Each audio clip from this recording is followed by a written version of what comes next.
280 calories, 60 grams of protein in 60 seconds, buffalo chicky salad. I'm gonna show you exactly how to make it. Bowl, 1 can drained canned chicky.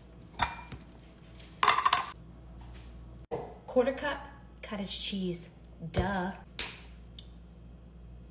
1/4 cup plain, non-fat Greek yogurt.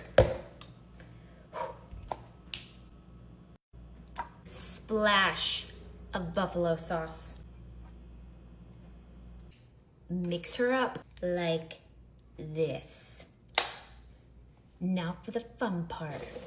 Garlic powder, onion powder, ranch powder that I shattered the lid off of when I dropped it, diced red onion, diced celery for the crunch, diced pickles, pat dry with a paper towel. Trust me on this. A little bit of fresh dill, lightly dried fresh chives, splash of pickle juice. Mix her up.